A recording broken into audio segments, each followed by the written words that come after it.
Jakarta memanas. Dari 41 nama, kini hanya 23 pemain terpilih yang siap membawa Garuda bertarung di FIFA Series 2026. Inilah skuad final pilihan John Hartman yang akan menentukan wajah baru timnas Indonesia. Jakarta kembali berdenyut dengan atmosfer sepak bola yang berbeda. Di tengah suasana lebaran yang masih hangat, publik Indonesia mendapat hadiah besar setelah PSSI akhirnya merilis daftar final pemain yang akan membela timnas Indonesia di ajang FIFA Series 2026. Pengumuman ini langsung memantik perdebatan, harapan, sekaligus rasa penasaran tentang arah baru skuad Garuda di bawah pelatih John Hartman. Dari total 41 pemain yang sebelumnya masuk daftar pemanggilan awal, kini hanya tersisa 23 nama terbaik yang dianggap paling siap secara taktik, mental, dan kondisi fisik. Keputusan ini bukan sekadar seleksi biasa, melainkan gambaran jelas bagaimana pelatih mulai membentuk identitas permainan baru timnas Indonesia. Banyak kejutan muncul dalam daftar akhir ini. Ada pemain yang kembali setelah lama absen, ada pula nama-nama yang justru harus tersingkir meski sempat tampil menjanjikan di klub masing-masing. Hal inilah yang membuat pengumuman skuad kali ini terasa lebih dramatis dibanding agenda internasional sebelumnya. Sorotan terbesar tentu tertuju pada kembalinya Elkan Bagot ke skuad Garuda. Setelah sempat lama tidak terlihat mengenakan seragam merah putih, kehadirannya menjadi angin segar bagi lini pertahanan Indonesia yang kini diproyeksikan tampil lebih solid dan berani menghadapi tekanan lawan. Duetnya bersama Jai Itzes diprediksi menjadi fondasi utama pertahanan. Kombinasi postur tinggi, kemampuan membaca permainan, serta pengalaman bermain di Eropa menjadikan keduanya sebagai tembok pertama yang sulit ditembus lawan. Tidak hanya itu, Kevin Dix juga hadir membawa pengalaman dari kompetisi Eropa yang keras. Kehadirannya memberi fleksibilitas karena mampu bermain di beberapa posisi lini belakang, sesuatu yang sangat dibutuhkan dalam turnamen singkat seperti FIFA Series. Nama Rizky Ridho tetap mempertahankan tempatnya sebagai bek lokal yang konsisten. Perkembangannya dalam beberapa tahun terakhir membuatnya semakin matang, terutama dalam duel 1 lawan 1 dan distribusi bola dari belakang. Justin Hubner juga kembali menjadi pilihan penting. Karakter bermain agresif dan berani duel fisik membuatnya cocok dengan gaya permainan intens yang ingin diterapkan oleh John Hartman.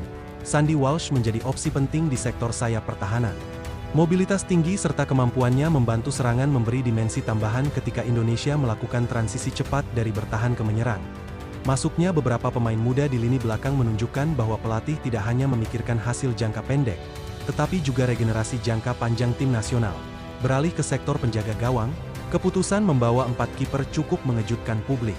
Emil Audero menjadi nama yang paling menyita perhatian karena pengalaman bermain di level Eropa memberikan rasa aman tambahan di bawah Mister Nadeo Argawinata tetap dipercaya berkat pengalamannya di berbagai turnamen internasional bersama timnas Indonesia. Kepemimpinannya di ruang ganti juga menjadi nilai tambah yang tidak terlihat di statistik. Cahya Supriyadi hadir sebagai representasi masa depan. Meski masih muda, keberaniannya menunjukkan potensi besar untuk menjadi penjaga gawang utama Indonesia di masa mendatang.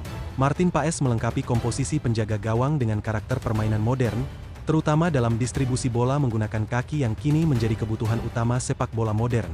Masuk ke lini tengah. Sektor ini terlihat menjadi pusat filosofi permainan John Hartman. Joey Pelupesi tetap menjadi jangkar utama yang bertugas menjaga keseimbangan tim. Perannya bukan hanya memutus serangan lawan, tetapi juga mengatur tempo permainan dari lini kedua. Pengalaman internasionalnya membuatnya mampu membaca situasi pertandingan dengan lebih tenang. Ivar Jenner menjadi salah satu pemain muda yang kembali mendapat kepercayaan. Energi dan mobilitasnya membuat lini tengah Indonesia terlihat lebih dinamis dibanding sebelumnya. Kehadiran Jordi Amat di sektor tengah menjadi kejutan taktik tersendiri. Ia berpotensi dimainkan lebih dalam sebagai pengatur distribusi bola sekaligus pelapis lini pertahanan. Kelvin Verdong menambah variasi permainan dengan kemampuan menyerang dari sisi kiri. Fleksibilitas posisinya memungkinkan perubahan formasi secara cepat tanpa harus melakukan pergantian pemain. Eliano Rejders membawa kreativitas dan visi permainan yang mampu membuka ruang di pertahanan lawan. Ia menjadi salah satu elemen penting dalam skema serangan cepat. Beckham Putra menjadi salah satu kejutan terbesar dalam skuad final. Performanya di kompetisi domestik akhirnya membuahkan kepercayaan untuk tampil di level internasional. Masuknya Mauro Zijelstra juga memunculkan pro dan kontra di kalangan fans.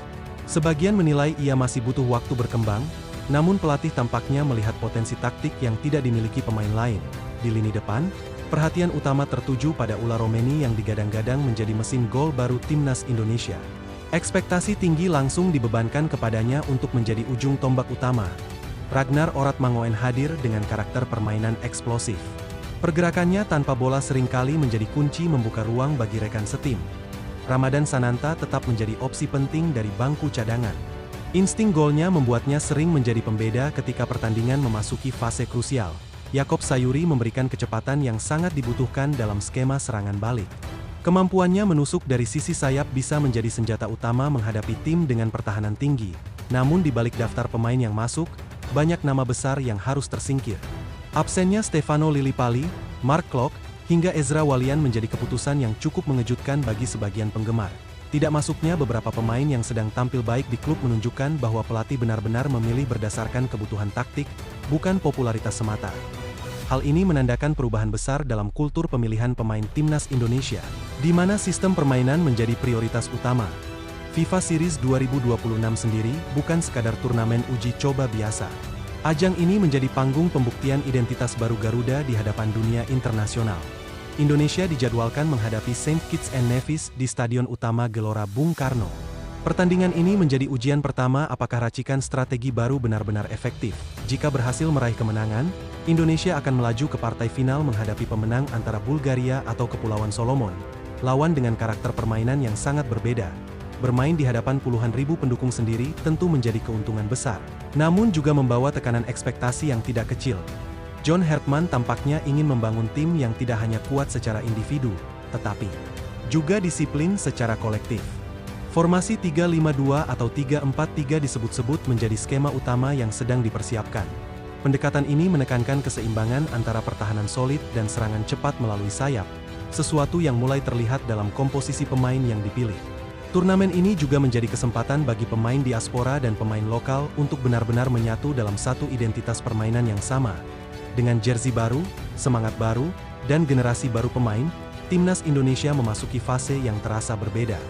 Dari era sebelumnya, kini pertanyaannya bukan lagi apakah Indonesia bisa bersaing di Asia Tenggara, tetapi sejauh mana Garuda mampu menantang tim dari luar kawasan. Harapan publik begitu besar, terlebih setelah berbagai perkembangan positif dalam beberapa tahun terakhir. FIFA Series 2026 akhirnya menjadi lebih dari sekadar turnamen. Ini adalah ujian arah masa depan sepak bola Indonesia.